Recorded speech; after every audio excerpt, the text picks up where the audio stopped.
Chaffer, de vous adresser quelques mots à cette fête de la purification. Je serai rapide. Normalement, le petit mot est dit avant la procession pour donner une explication des cérémonies. Vous pourrez d'ailleurs, après la cérémonie, vous procurer davantage de cierges qui sont disponibles sur le coin de la chapelle.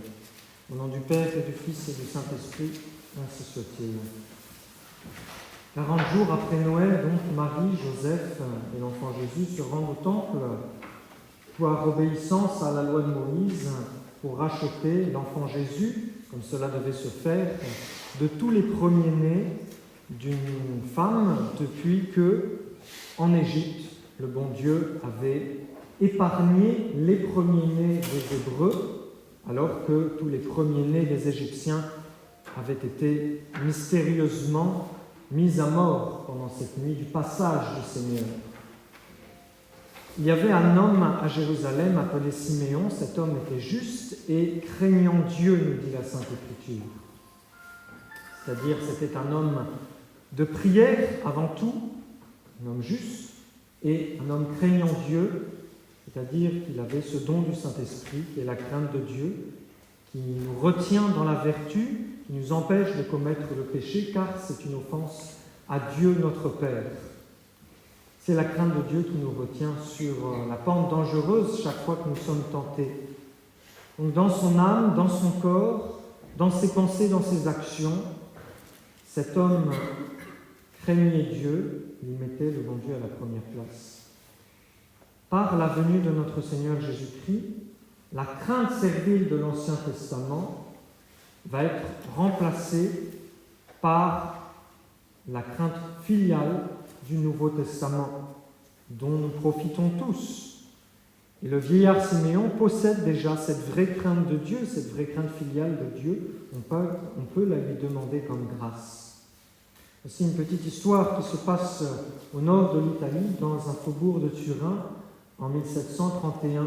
Il y avait un malheureux pêcheur qui avait commis de nombreux crimes, et entre autres, il avait assassiné son propre père et son propre frère. Et il s'était enfui pour échapper à la justice de la police. Or, un jour, il assiste par hasard à un sermon sur la miséricorde de Dieu, et touché par la grâce, eh bien, il va se confesser au prêtre. Le prêtre, après avoir entendu le récit de ses crimes, a décidé non pas de lui donner l'absolution, peut-être de son repentir sincère, mais de l'envoyer prier devant un autel de la Sainte Vierge, qui était honoré sous le titre de Notre-Dame des Douleurs, à Turin, avant de lui donner l'absolution de ses péchés. Et le pécheur y est allé, il s'est mis à prier. Et là, il a été tellement touché par la grâce, tellement bouleversé par les douleurs de la Sainte Vierge, dont d'ailleurs la fête d'aujourd'hui est une de ces douleurs, puisque le vieillard Siméon a prédit à la Sainte Vierge en ce jour qu'un glaive de douleur transpercera l'âme de la Sainte Vierge, et après la présentation au temple, eh bien, le regard de Marie sur Jésus ne fut plus jamais le même, puisqu'elle voyait dans son divin Fils l'objet de la croix, tout simplement, celui qui allait être crucifié, mis à mort, déchiré par les fouets, couronné d'épines, transpercé par les clous. Et donc, ce pécheur, touché par la grâce, prie fervemment au pied de l'autel de la Sainte Vierge. Il va se passer une chose extraordinaire, il va mourir de contrition. Et donc, on l'a retrouvé là, mort de contrition. Le lendemain, pendant que le prêtre recommandait aux fidèles de prier pour cet homme qu'on avait découvert mort dans l'église, au pied de l'autel de la Sainte Vierge, une colombe blanche est parue dans l'église et a laissé tomber un billet, un petit papier, donc, au pied du prêtre qui a lu ces paroles. « L'âme du défunt, à peine sortie de son corps, est allée en paradis. Et vous, continuez à prêcher la miséricorde de Dieu et la bonté de Marie, qui fait des pécheurs des élus. »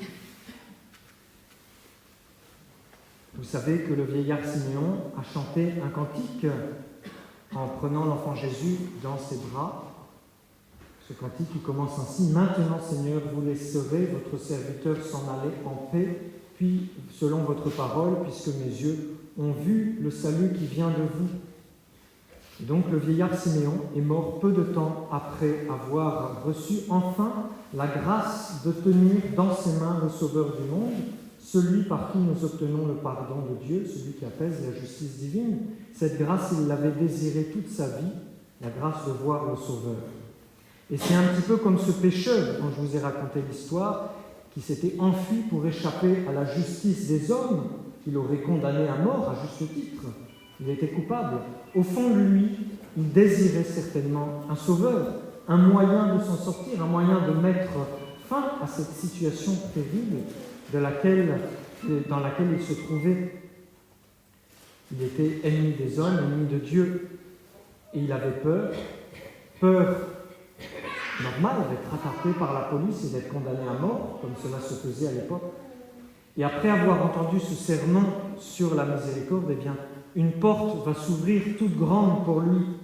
Et il sera changé et il va mourir au pied de cet autel de la Sainte Vierge, qui bien sûr va lui obtenir la grâce de la contrition parfaite, puisque après la colombe a déposé a envoyé ce billet pour témoigner que cet homme était sauvé. L'histoire de ce pécheur nous fait penser, en fait, c'est notre histoire à nous tous. Nous avons peur de la justice des hommes, les enfants par exemple, qui ont peur de la punition et qui mentent même parfois pour ne pas être punis. Peut-être qu'ils ont même envie de s'enfuir parfois pour un jour ou deux pour éviter une juste punition. Mais à chaque fois qu'ils entendent parler de pardon, de miséricorde, alors ils reprennent confiance, ils reprennent courage. Et ce qui est vrai des enfants est vrai aussi de tous les chrétiens. Dès que nous pensons à Jésus qui est venu non pour les justes mais pour les pécheurs, eh bien nous pouvons nous réfugier dans les mains de Marie qui nous apporte Jésus et sa grâce, et bien cela nous console énormément. Et donc cette histoire se renouvelle constamment au cours de notre existence. D'abord au début de notre conversion, si nous sommes convertis, nous obtenons le pardon de nos gros péchés, ensuite des moindres fautes, et puis très régulièrement de nos petits manquements à nos résolutions, etc., contre lesquels nous combattons toujours. Et à force de revenir par amour vers Dieu, à force de reprendre dans nos bras l'enfant Jésus, les pères de l'Église disent que cette image de Siméon qui prend l'enfant Jésus dans ses bras, c'est comme le pécheur qui peut attraper l'enfant Jésus par son âme grâce au bras de la miséricorde. Et donc à force de reprendre l'enfant Jésus dans nos bras, que nous tend la Sainte Vierge, eh bien nous passons petit à petit de la crainte servile de Dieu, qui nous fait nous cacher comme un criminel, qui nous fait peur, à la crainte filiale par laquelle nous développons une grande intimité avec le Sauveur de notre âme, notre Seigneur Jésus-Christ. Jésus nous apporte la lumière, il est la lumière du monde. C'est ainsi que le bon Dieu l'a voulu. Il a voulu mettre l'histoire toute simple de la Sainte Famille, qui fait comme les autres familles juives de l'époque, en allant au temple et en présentant son enfant. Il a voulu mettre cette histoire de famille au milieu des plus sublimes mystères du christianisme, pour nous faire comprendre son amour de Père qui donne son Fils unique et qui nous adopte comme ses enfants. Et ainsi, au milieu des familles chrétiennes, parmi les occupations les plus courantes de la vie quotidienne, eh bien, il doit y avoir la place dans notre âme pour la grâce du bon Dieu, qui agit de façon cachée et qui fabrique de grands saints, pourvu que nous soyons fidèles à la grâce, justement.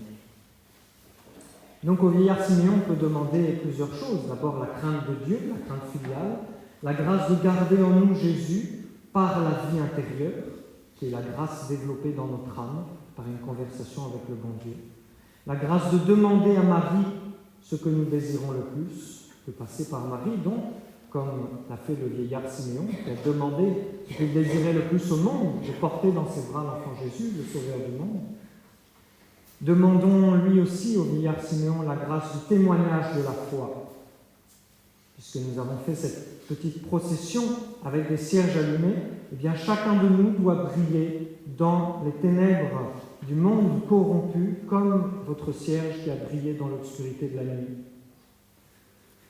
Notre Seigneur dira au cours de ses prédications, il faut nous appliquer à nous-mêmes cette phrase, que votre lumière brille devant les hommes afin qu'ils voient vos bonnes œuvres et qu'ils glorifient votre Père qui est dans les cieux.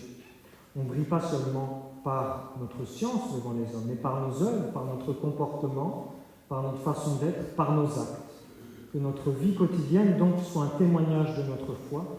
On brille devant les hommes parce qu'on reflète à l'extérieur celui que l'on porte à l'intérieur, notre Seigneur Jésus-Christ, le Sauveur de nos âmes. Voilà. Et un jour, à la fête de Pâques, le samedi saint, le cierge pascal qui représente le Christ incarné, notre Seigneur Jésus-Christ fait homme, brille seul dans la nuit la plus importante de l'année chrétienne, avec à ses côtés le triple flambeau qui représente la Sainte Trinité, mais déjà symbolisé à l'avance, cette lumière nous est déjà donnée à chacun d'entre nous. Brillons donc devant le monde, reflétons à l'extérieur celui que nous portons à l'intérieur, parce que le mystère de la rédemption s'est déjà accompli il y a 2000 ans, et ces symboles de la purification, eh bien, ils sont déjà réalisés dans notre âme, à l'intérieur de nous, par la grâce du bon Dieu. Au nom du Père, et du Fils et du Saint-Esprit, ainsi soit-il.